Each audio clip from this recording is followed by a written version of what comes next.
আসসালামু আলাইকুম ওরহমতুল্লাহ। ওমা খালাকতুল জিন্না ওয়াল ইনসা ইল্লা লিয়াবুদুন।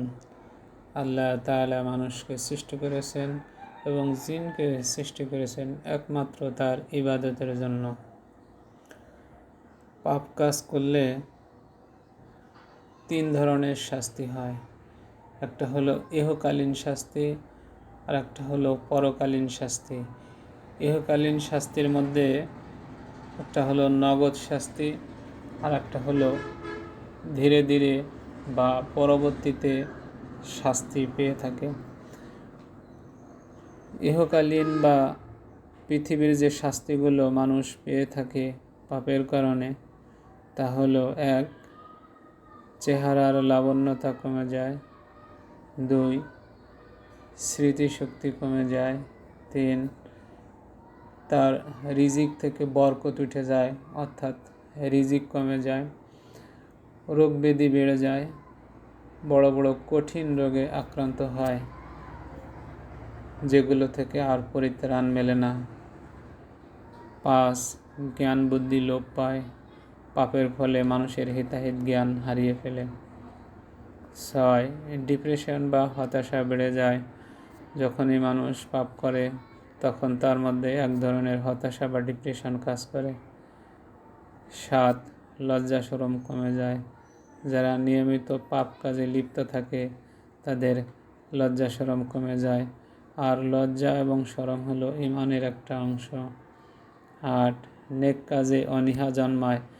শয়তানের প্ররোচনায় মানুষ যখন অন্যায় কাজ করে বা পাপ কাজ করে তখন ভালো কাজ তার আর ভালো লাগে না, বা নেক কাজে তখন তার অনীহা জন্মায়। 9, মানসিক শান্তি নষ্ট হয়ে যায়। শয়তানের প্ররোচনায় যখন মানুষ অন্যায় কাজ করে পাপ কাজ করে তখন তার মধ্যে মানসিক অশান্তি তৈরি হয়। 10, শরীরের দুর্বলতা এবং অলসতা কাজ করে। মানুষ যখন অন্যায় কাজ করে তখন সে শারীরিকভাবে দুর্বল হয়ে পড়ে এবং সে আস্তে আস্তে মানুষের মধ্যে যাতায়াত বা মেলামেশা বন্ধ করে দেয়, ফলে আস্তে আস্তে সে অলস হয়ে যায়। 11, মানুষের অন্তরে তার জন্য ঘৃণা সৃষ্টি হয়। এটা কতই না জঘন্য একটা কাজ, ফলে মানুষ তাকে ঘৃণা করতে শেখে। 12, অন্তর কঠিন হয়ে যায়। তার হৃদয় আর ভালো কোনো উপদেশবাণী প্রভাব ফেলে না, কারণ শয়তান তার পিছু লেগে যায়।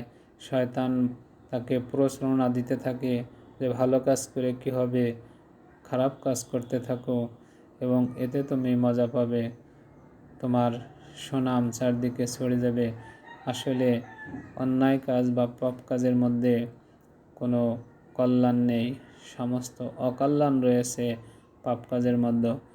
তাই পাপ কাজের ফলে যে সমস্ত আলোচনা করলাম এটা হলো পাপের নগদ শাস্তি। এরপরও পাপের শাস্তি রয়েছে যেগুলো আস্তে আস্তে সে পেতে থাকে। আসুন পাপ কাজ থেকে দূরে থাকি, ভালো কাজ করতে থাকি আর ইস্তেগফার করতে থাকি। ইস্তেগফার করার ফলে আল্লাহ তাআলা হয়তোবা আপনাকে মাফ করে দিতে পারেন। আসুন পাপ ছাড়ি, ভালো কাজ করি, নিয়মিত ইস্তেগফার পড়ি, বেশি বেশি দরুদ শরীফ পড়ি। ওমা তৌফিকি ইল্লা বিল্লাহ।